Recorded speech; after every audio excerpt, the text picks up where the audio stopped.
Olá, eu me chamo Daniel Seidel e vou colaborar com você nessa trilha gerencial sobre desenvolvimento de equipes. Nós vamos percorrer dois trilhos. Uma é da abordagem sistêmica e a outra é da sociodinâmica, dentro da concepção maior da teoria do psicodrama.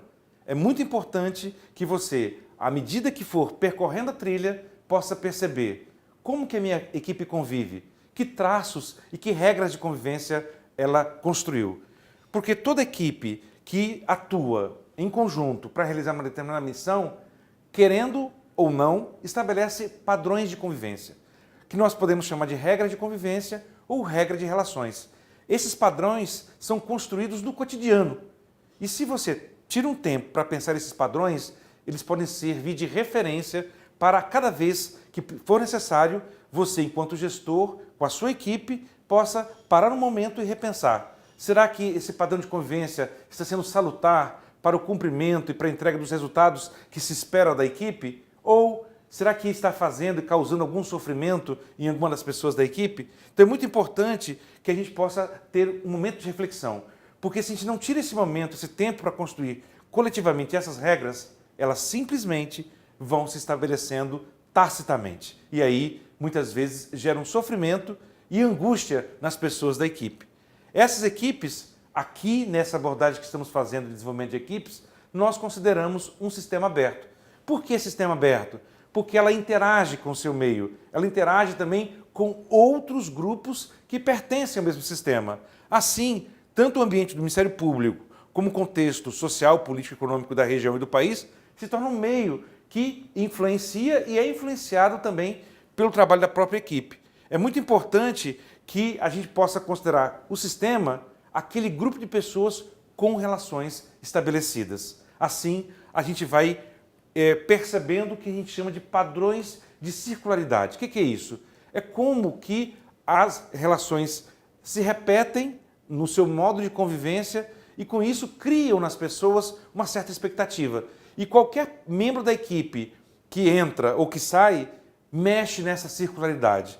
Então é muito importante porque a circularidade ela cria uma expectativa de que assim vai se dar o comportamento das pessoas naquela equipe. Você já parou para perceber como que se dá esse padrão de circularidade? Que regras de relação estão vigindo na sua equipe de trabalho? Enquanto gestor, é muito importante que você aguce essa percepção e entre no processo sempre de autorreflexão, porque você, como gestor dessa equipe, é um dos pilares para que esse padrão de convivência se construa e se forge. Assim, nós temos a mudança possível ou a continuidade desse padrão. Para mudar, nós falamos que o grupo precisa receber um estímulo que provoque essa mudança. Sempre que houver um estímulo para aquela equipe e houver uma mudança no padrão de relacionamento, nós temos uma retroalimentação positiva. Agora, cuidado, retroalimentação positiva não quer dizer que o grupo vai mudar para melhor.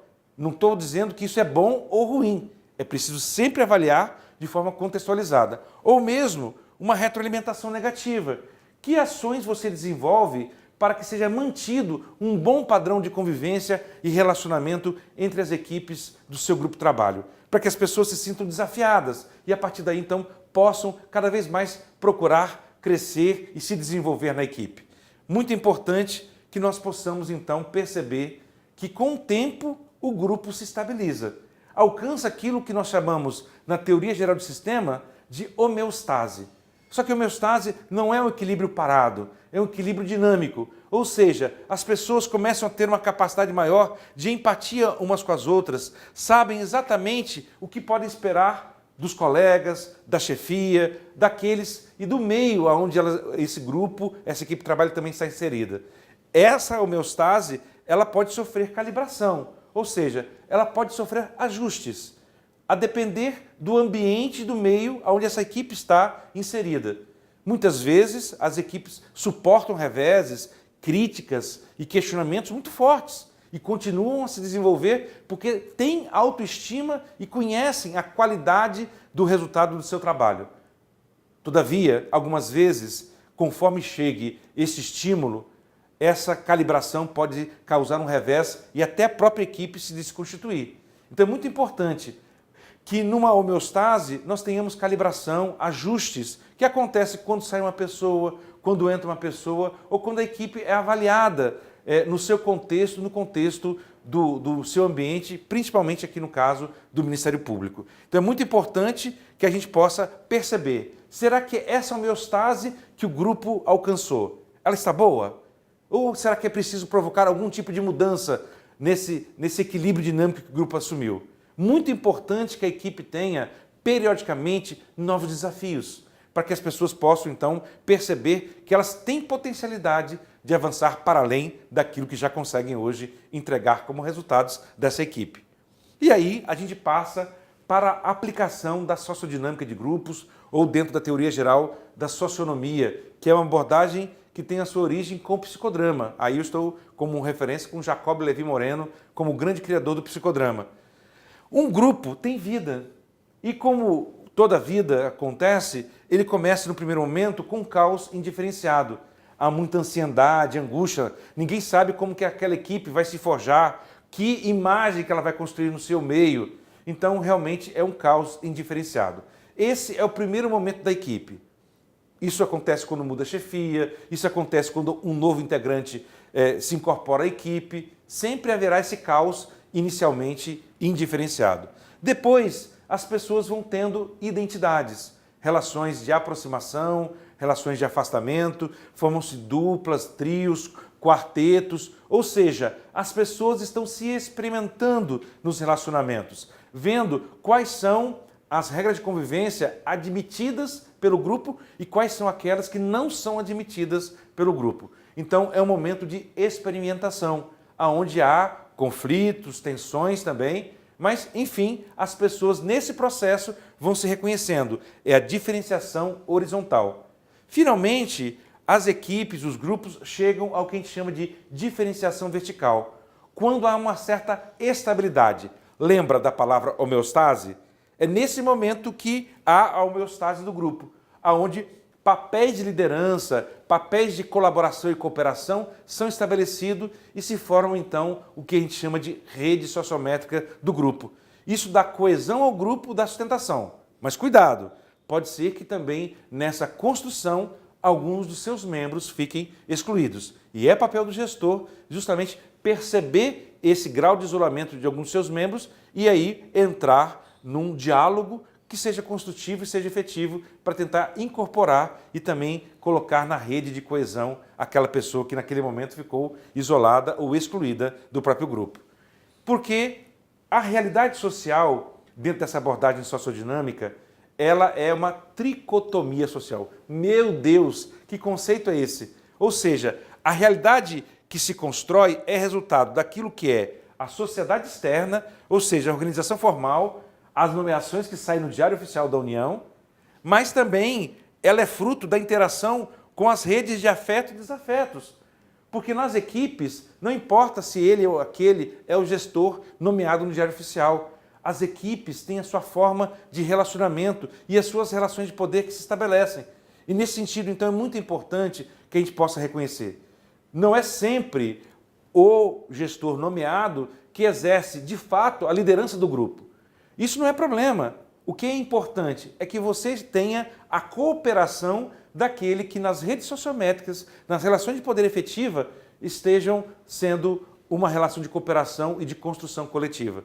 Se você construiu essa relação, você tem praticamente toda a sua equipe em colaboração e cooperação com a sua coordenação, com a sua influência. Mas é muito importante, porque muitas vezes a gente quer ocupar um lugar que o nosso próprio grupo, equipe de trabalho, não permite. E isso muitas vezes causa tensões e desgastes desnecessários. Então, reconhecer como que as relações se dão, não tem jeito, tem algumas pessoas que nós construímos mais identidade, mais afeto, tem outras pessoas que a gente mantém um pouco mais de distância e reserva. A vida é assim, aqui não tem final feliz, aqui tem construção de relações que vão se estabelecendo. O que nós precisamos não é ser um grupo de amigos, mas é ser um grupo que se respeite, que tenha relações onde efetivamente o objetivo da equipe, dentro do objetivo mais geral da missão do Ministério Público, cumpra o seu papel. Então é nesse sentido que construir relações saudáveis é muito importante numa equipe de trabalho. E a partir daí, conheci já um pouco o meu grupo, percebi que tem alguns problemas. O que eu posso fazer? Então aqui eu ofereço 4 dicas. Uma delas é utilizar a comunicação não violenta. Nós temos disponibilizado dentro da oferta de cursos pelo Ministério Público do Distrito Federal um curso específico de CNV, Comunicação Não Violenta aplicada a equipes. Se matricule, faça, aprenda, porque isso vai aprimorar muito a capacidade de você dar e receber feedbacks da sua própria equipe. Porque na CNV a gente trabalha com os 4 componentes: observar sem julgar, nomear sentimentos, identificar necessidade e elaborar pedidos. Você vai perceber que os sentimentos não são aleatórios. Eles estão ancorados em necessidades não satisfeitas de pessoas da sua equipe. Ficou curioso? Então estude, aprofunde. Tem indicação também do próprio livro do Rosenberg, que está indicado no texto de apoio dessa trilha e que você poderá conhecer, aprofundar e estudar. Uma outra dica é justamente utilizar o que a gente chama no psicodrama de role play, ou seja, todo o papel que vai se tornar na equipe, ele acontece primeiro por imitação. É o que a gente chama de role taking. Eu faço uma tomada de papel. Quando eu estou tomando um papel, eu geralmente procuro imitar o máximo a referência que me ofereceram de prática daquela tarefa, daquele serviço na minha equipe. É pouca a minha liberdade. Em seguida, eu vou começando a experimentar modos diferentes de fazer. Eu vou jogando naquele papel na perspectiva séria, na perspectiva de poder testar quais são as minhas possibilidades e limites. Finalmente, eu começo a criar no papel. Então, a pessoa que me serviu de referência, eu tenho toda a gratidão, mas eu consigo agora exercer o papel com espontaneidade e com isso eu dou uma contribuição efetiva para além daquilo que me foi repassado numa equipe. Então, essa é uma segunda dica. Uma terceira é uma série de proposições concretas. Você investir na sua própria formação para reconhecer a contribuição de cada integrante da sua equipe, proporcionar condições favoráveis para que o trabalho seja desenvolvido, permitir que pessoas participem das decisões. Muitas vezes as equipes se queixam de que não tomam parte, não conhecem o todo do serviço. É preciso tirar as pessoas da alienação. Mesmo que a pessoa faça uma parte da tarefa, ela precisa saber o resultado final, a quem alcançará, para quem é e a que se destina. E finalmente, nós temos o que fazer, número 4, agir com cordialidade e empatia no relacionamento com os membros da equipe. Proporcionar condições que estimulem a motivação de todos. Eu tenho a possibilidade de, numa outra trilha, apresentar uma série de dicas para você motivar a equipe. Músicas, filmes, convivências para além do ambiente de trabalho. Há muito o que fazer para motivar a equipe. Favorecer a participação nas políticas de integração promovidas pelo próprio Ministério Público do Distrito Federal. E, finalmente, fornecer informações suficientes para que cada membro da equipe atinja o seu desempenho.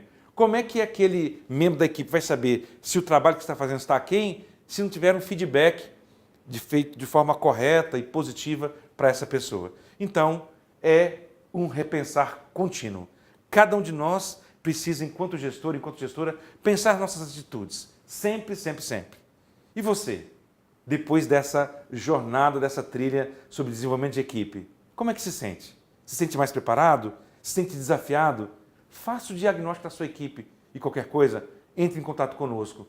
Estamos aqui, enquanto Secretaria de Educação Corporativa e como divisão de competências, para colaborar no desenvolvimento do seu papel enquanto gestor e gestora. Faça exercícios, procure cada vez mais aprofundar, porque é uma alegria poder exercer com alegria e com felicidade o papel para o qual nós fomos designados. Você topa esse desafio? Conte conosco. Um abraço. Até a próxima trilha.